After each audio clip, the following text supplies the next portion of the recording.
অগ্নি system ইতিপূর্বে একটা technical analysis দিয়েছি এই শেয়ারটারই, কিন্তু সেটা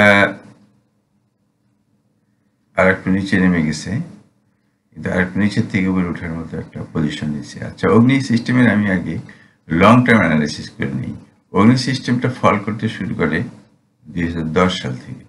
2010 সাল থেকে ফল করতে করতে তারপরে সে এসে 2000, এটা হলো 2003 সাল, না 2020 সাল, 2020 সালের মে মাস থেকে আবার সে উঠতে শুরু করে 1 মে থেকে।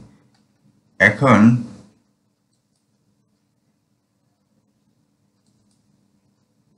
স্টকটার এই হলো তার ডাউন ট্রেন্ড, ওকে, আর আপ ট্রেন্ডটা কেবল শুরু হয়েছে, এটা হলো তার আপ ট্রেন্ড। আচ্ছা, আমরা এখন শেয়ারটাকে উইকলি চার্টে দেখি, দেখি কিছু বোঝা যায় কিনা। উইকলি চার্টে আমরা দেখতে পাচ্ছি যে শেয়ারটা উইকলি চার্টে অর্থাৎ লং চার্টে বলতে পারেন, লং টাইম ফ্রেমে সে ক্রমাগত আপ ট্রেন্ড করে যাচ্ছে।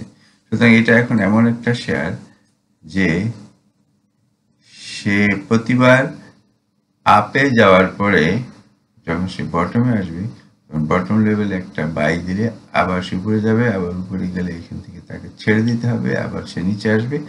এইভাবে এটাকে ট্রেড করতে হবে। আমি আবার একটু মান্থলি চার্টে যাই। মান্থলি চার্টে এখানে আমি যেটা বলতে চাই, সেটা আমি আগে মিস করে গেলাম একটু আগে, সেটা হলো এইটা হলো তার রেজিস্ট্যান্স। এখানে একটা তার রেজিস্ট্যান্স আছে এই বরাবর। আমি মনে করি যে এইটাই একটা রেজিস্ট্যান্স। এইটা এইখানে একটা রেজিস্ট্যান্স। আচ্ছা, এই রেজিস্ট্যান্সটা এখন এটা যদি খুব ছোটখাটো একটা শেয়ার হতো তাহলে ফ্ল্যাট বেজ হিসাবে দিতাম, তবে সবসময় অ্যানালাইসিস সব জায়গায় একই হয়, ফ্ল্যাট বেজ হিসাবে এটাকে ট্রিট করা যায়। আবার এটা একটা রেজিস্ট্যান্স, এই রেজিস্ট্যান্সটা ভাঙলে সে তার আগের যে হাই আছে সেই হাই পর্যন্ত সে যেতে পারবে। আর সাধারণত এভাবেই শেয়ারগুলো যেয়ে থাকে আগের হাইতে। সুতরাং তার রেজিস্ট্যান্সটা আমরা বলতে পারি হলো 34 টাকা 30 পয়সা। রেজিস্ট্যান্সটা ভাঙার পরে সে এখানে যেতে পারে। এখন আমরা ডেইলি চার্টে দেখি যে সেই রেজিস্ট্যান্সটা এই টানে রেজিস্ট্যান্সটা ভাঙতে পারে কিনা। এই টানে রেজিস্ট্যান্সটা ভাঙার সম্ভাবনা আমার এখানে কি প্যাটার্ন হবে, যে প্যাটার্নই হোক না কেন, এখন সম্ভবত এইখানে প্যাটার্নটা আমি একটু মেপে নেই। অর্থাৎ এইখানে প্যাটার্ন হলো এক্স এ বি 754, আচ্ছা 708। সুতরাং এটা এখানে আসছে। এইখানে আসলে আমরা এটাকে কোন প্যাটার্ন হিসাবে নিতে পারি। এইখানে যেহেতু 754 786, আচ্ছা যাই হোক, নিচে যখন নামে নাই আমরা 786 এটাকে আমরা ধরতে পারি এই ধরেন বাটারফ্লাই প্যাটার্ন হিসেবে। তা বাটারফ্লাই প্যাটার্ন হলে পরে শেয়ারটার নেক্সট গন্তব্য হবে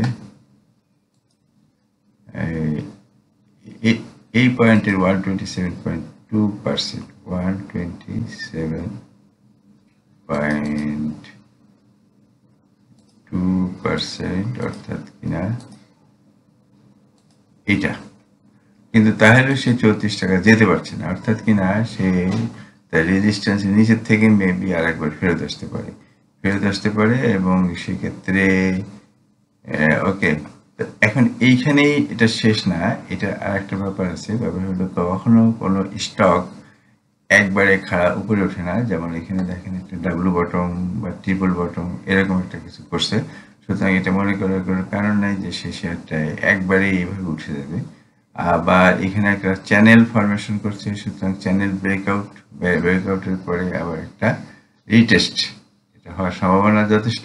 সুতরাং আমরা যদি মনে করি যে সে 5038 থেকে যদি একটা ডাবল বটম হয়, তাহলে পরে আমি ডাবল বটমটা একটু এঁকে দিই। ডাবল বটমটা ইজ ইকুয়াল টু এই পর্যন্ত আসতে পারে, অথবা যদি ডাব্লু বটমটা সে আর একটু উপরে যে অর্থাৎ 50 থেকে হয়, দেন ডাব্লু বটমটা হবে এইখানে। আচ্ছা, যদি এইখানে এসে ডাব্লু বটমটা হয় সেক্ষেত্রে আমি আরেকটা জিনিস দেখি, এটা 61.8 হয় কিনা। তাহলে পরে এইটা হবে নো, 61.8 না। তবুও যদি কোনোভাবে সে এই বি পয়েন্টটা যদি এইখানে এসে হয়, এই জায়গা হয়, তাহলে আমাদের একটা আশা আছে যে সে 34 টাকা পার হয়ে যাবে। অর্থাৎ এইখানে যদি এইটা হলো বি পয়েন্ট, হ্যাঁ, এক্স এ বি, যারা অ্যানালিসিস জানেন না তারা একটু বিষয়টা ভালো করে খেয়াল করেন।